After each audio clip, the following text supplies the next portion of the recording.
기대는 어떤 뜻인가요? 기대는 여러분들이 사전을 찾아보시면 아주 명쾌하게 그 뜻이 설명되어 있습니다. 어떤 일이 이루어지는 것을 첫째 바라는 것이고 둘째 기다리는 것입니다. 어떤 일이 지금은 이루어지지 않았습니다. 시점으로 따지면 과거도 아니고 현재도 아닙니다. 미래 시점입니다.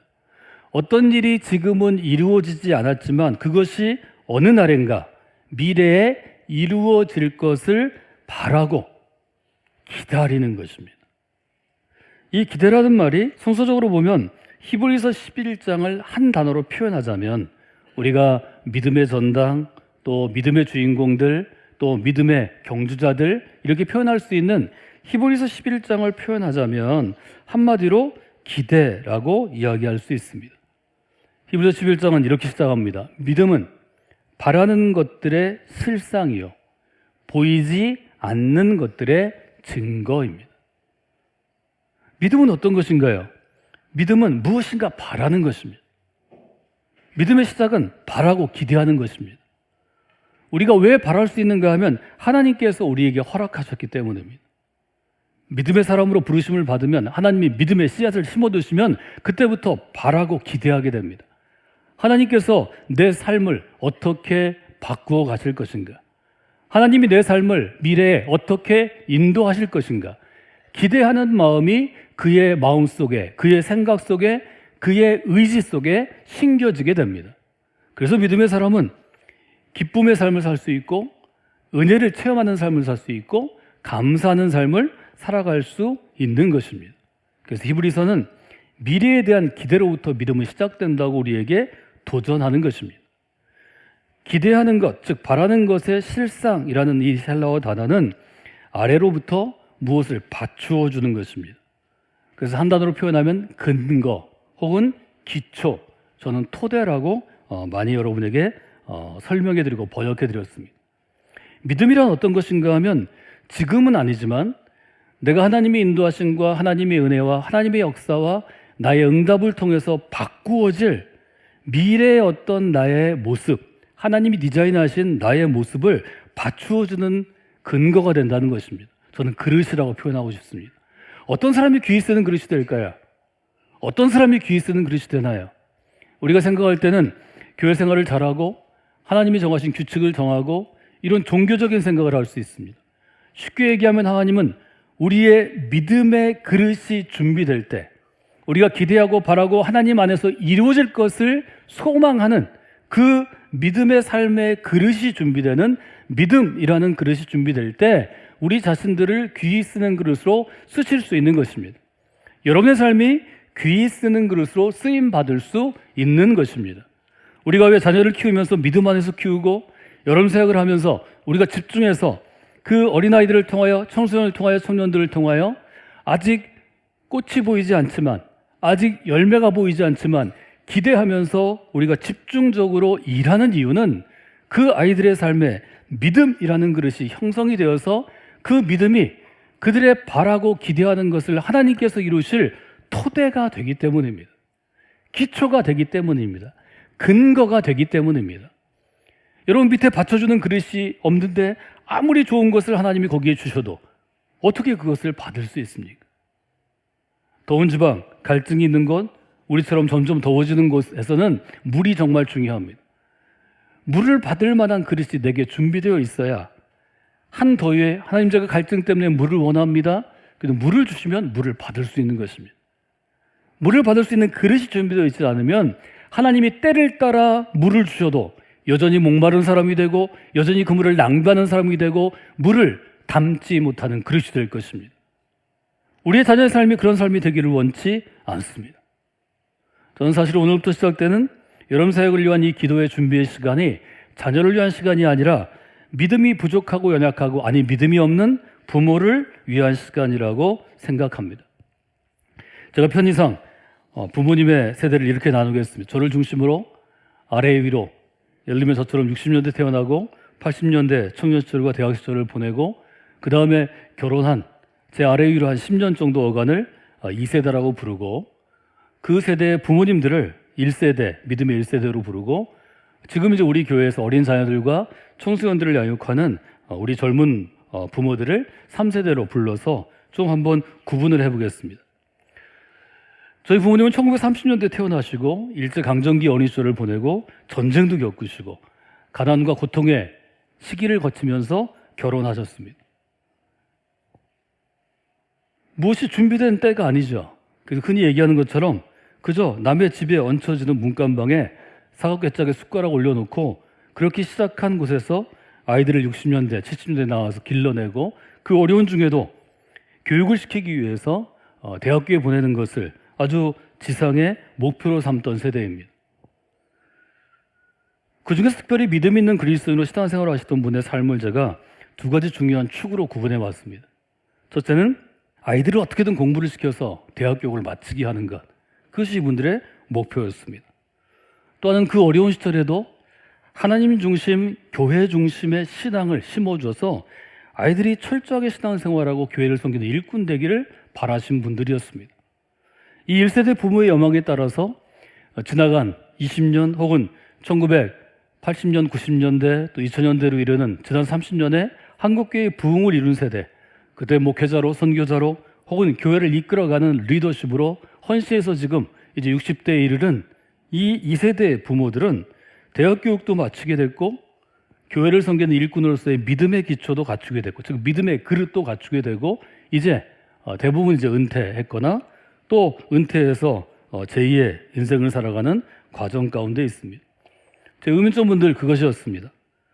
이분들이 대학 교육을 중시해서 자기 자녀를 어떻게든 고등교육을 받게 한 이유는 아마 그들의 상황 때문이었을 것입니다. 30년대 태어나서 일제강점기를 거치고 어렵게 초등학교 마치고 중학교에 들어갔어도 전쟁으로 대부분 중단해야 했습니다. 전쟁 후에 부모를 잃거나 고아가 되거나 아니면 홀로 어린 동생들을 양육해야 되는 사람들은 자기 학교 공부를 포기해야 했습니다. 그것이 50년대, 60년대 교회에서 야학을 시작한 동기가 됐고 무슨 고등공민학교와 같은 교육부 인가를 받지 못한 학교, 각중학교로 불리우는 곳에서 되게 되었고 80년대는 통신대학이라는 정말 공부하고 싶었지만 사회적인 상황으로 공부하지 못했던 이들이 중학교, 고등학교, 대학교를 마칠 수 있는 검정고시와 통신교육이 발달한 이유가 되었습니다. 그것은 자기 자녀들이 사회에서 좀 가난하고 힘들어도 안정적인 직업을 갖는 것이 부모의 소망이기 때문입니다. 나보다 잘 사는 아이가 되는 것, 나보다 잘 사는 인생을 사는 것. 그것이 아마 목숨 걸고 아무것도 하지 못해도 아이들을 적어도 대학교에 좀 보내고 대학교를 마쳐야 되겠다고 결심한 아마 그 원인과 이유가 되었을 것입니다. 실제로 우리나라가 5천만 인구인데요. 전 세계에서 5천만 혹은 4천만, 3천만 이상의 그래도 인구가 많은 국가 중에서 고등학교를 졸업한 청년들이 대학에 진학하는 일이 대한민국이 계속 1위입니다. 이런 나라가 없습니다. 우리가 미국 많이 얘기하는데요. 미국 50%밖에 안 됩니다. 한국은 90%가 가깝습니다. 이런 나라가 없습니다. 더 중요한 것은 그렇게 아이들을 기르고 교회에서 삶의 버팀목을 삶아서 믿음의 토대를 두고 살아온 1세대 부모들이 어려운 환경 속에도 신앙생활을 강조했다는 거죠. 왜 그랬을까? 이분들이 왜 아이들이 대학 교육 가는 것은 그 시대의 모든 사람들이 원하던 것인데 교육을 받고 공부하고 안정된 직업을 택하는 사회인도 기르면서 왜 그 사람들이 그 삶의 토대를, 삶의 근거를 교회에 두기를 원했을까? 기독교 신앙에 두기를 원했을까?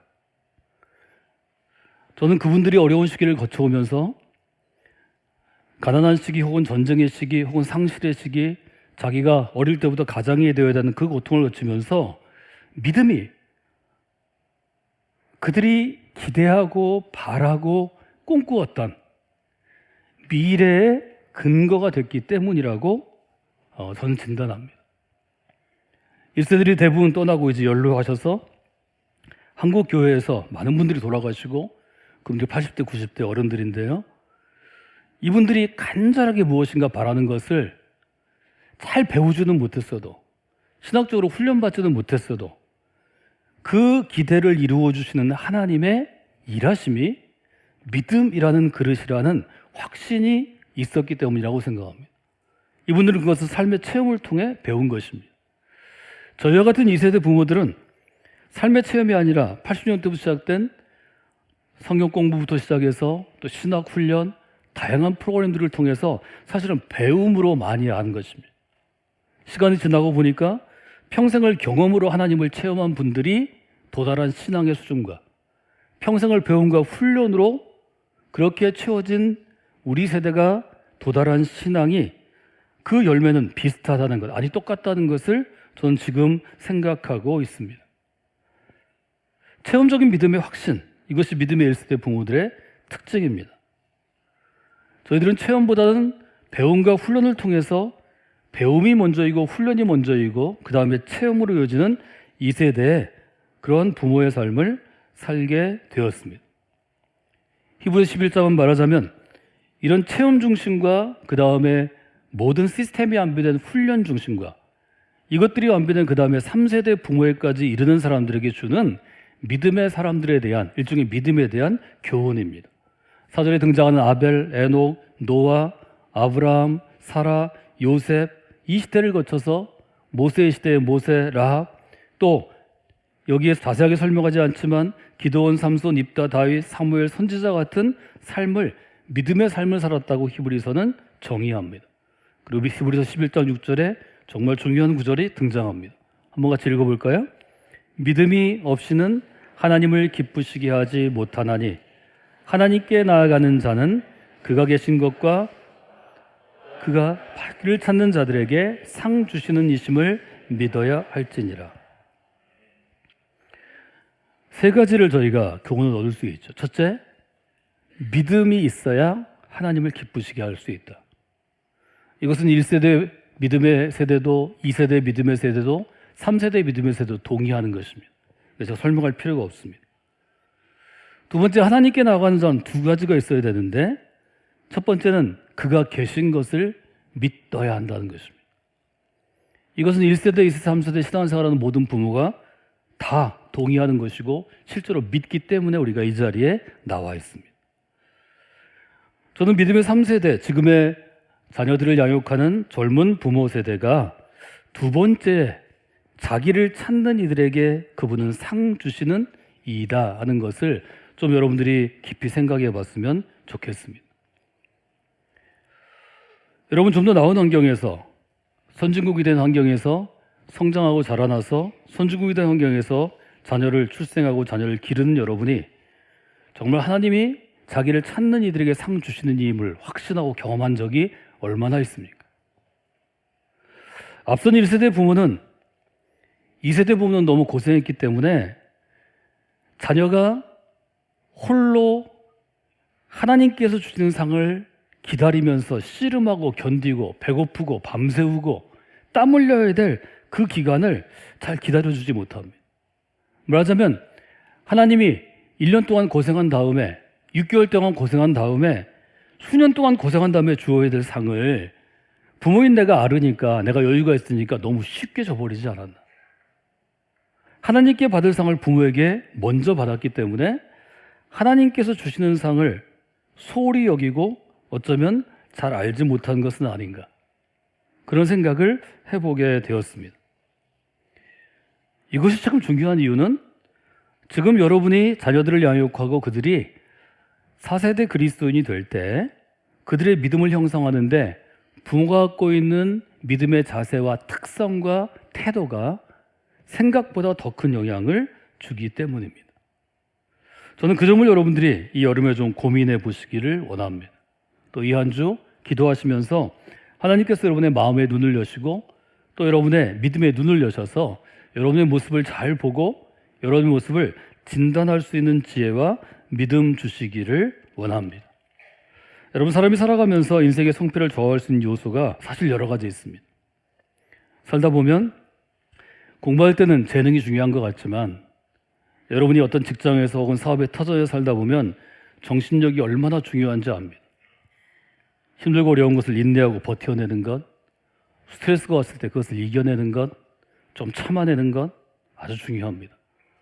물론 좋은 배경이 중요합니다. 그러나 좋은 배경보다 더 중요한 건 내가 스스로 좋은 배경을 만들어가는 것입니다. 오랜 시간 동안 성실하게 임하는 것, 다른 사람을 대할 때 예절 바르고 진실하게 대하는 것, 할 수 있으면 속이는 것보다 정직함으로 우리가 맡겨진 일을 감당하는 것. 한두 달 동안은 이런 일이 보이지 않지만 그 사람과 20년, 30년 같이 살다 보면, 일하다 보면 성실함과 진실함과 예절 바름이 훨씬 더 큰 특성이 되고 나중에 그의 배경이 됩니다. 그것보다 더 중요한 것은 믿음입니다.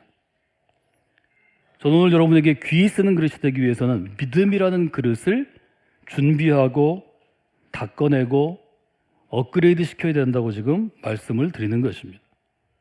성공적인 그리스도인을 살아가려면 믿음 있는 삶을 살아야 하고, 믿음 있는 삶을 한두 달이 아니고 10년, 20년, 아니 평생 살아가려면 미래에 대한 기대를 품고 살아야 합니다.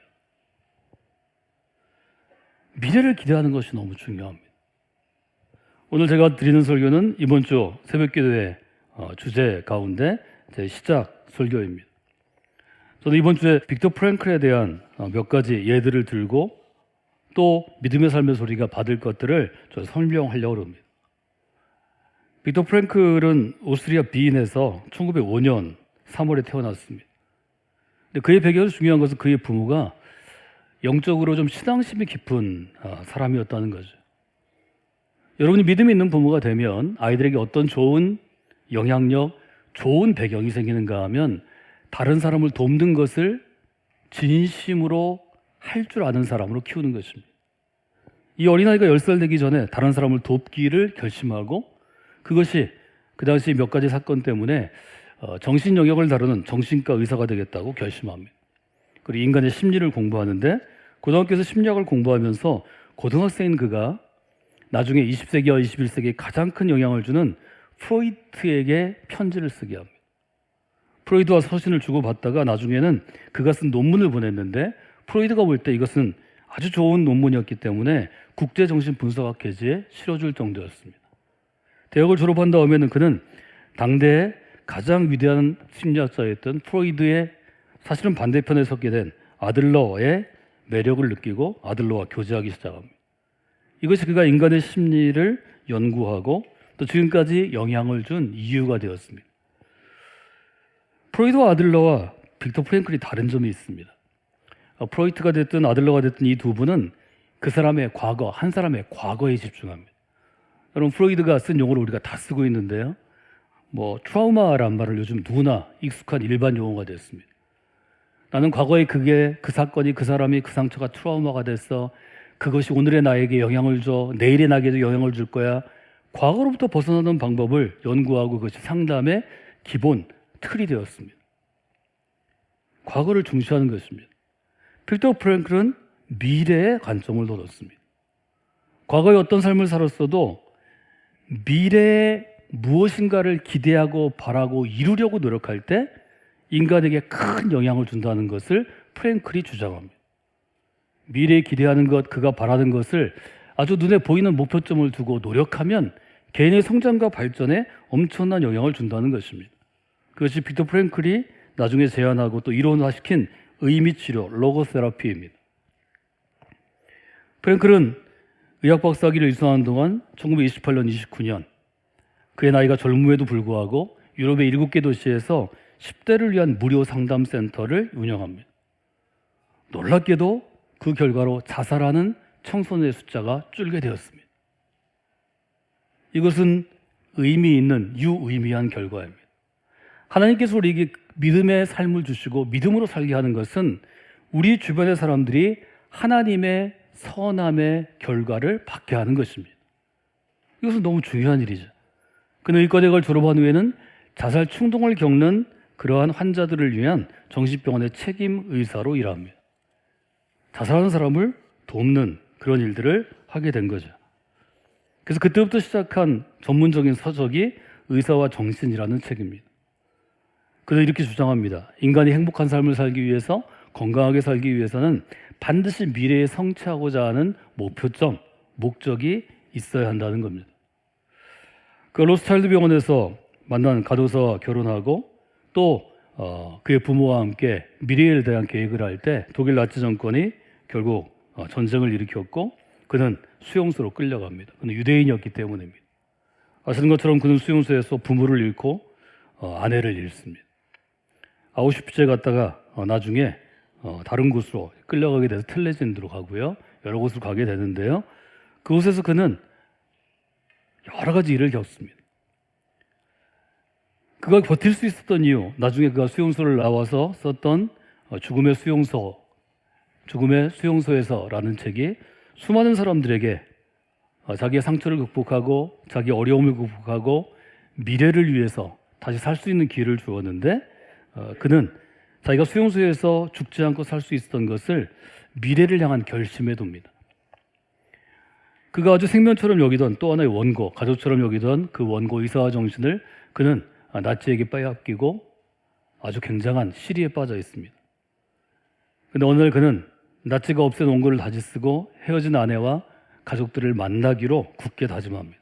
이 결심이 그를 죽음의 수용소에서 살려냈다고 그는 쓰고 있습니다.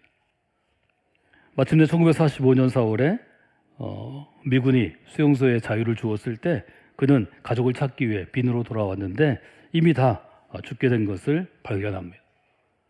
그러고 나서 그것을 극복하고 우리에게 준 아주 중요한 교훈은 미래에 대한 것입니다. 정리하면 이런 것입니다. 첫째로 미래에 대한 희망이 없다면 오늘의 삶이 의미를 잃는다는 것입니다. 저는 이거 히브리서 11장 1절과 2절의 구절의 주제와 이어져 있기 때문에 여러분들이 잘 생각하시면 좋을 것 같습니다. 두 번째로 살아야 될 이유가 있는 사람은 어떤 어려움이 와도 어떻게 해서든지 이겨내게 된다는 것입니다. 또 이기려고 노력하게 된다는 것입니다.